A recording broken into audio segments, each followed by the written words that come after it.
अहम खबर आप तक पहुंचाएंगे। पीरमहल से खानेवाल के करीब रहमान बाबान बाबा ट्रेन पटरी से उतर गई है। ट्रेनों की आमदोरफ्त मुअत्तल हो गई है। शोरकोट स्टेशन पर मिल्लत और कोयटा एक्सप्रेस को भी रोक लिया गया है, जबकि ट्रेनों की ताखीर से मुसाफिर सख्त परेशानी से दो चार हैं।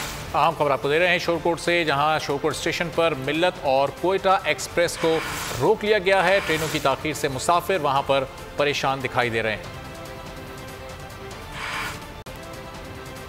अहम खबर आप तक पहुंचाएंगे। पीरमहल से खानेवाल के करीब रहमान बाबान बाबा ट्रेन पटरी से उतर गई है।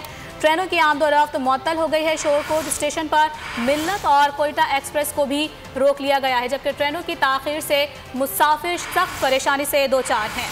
अहम खबर आपको दे रहे हैं शोरकोट से, जहां शोरकोट स्टेशन पर मिल्लत और कोयटा एक्सप्रेस को रोक लिया गया है। ट्रेनों की ताखीर से मुसाफिर वहां पर परेशान दिखाई दे रहे हैं।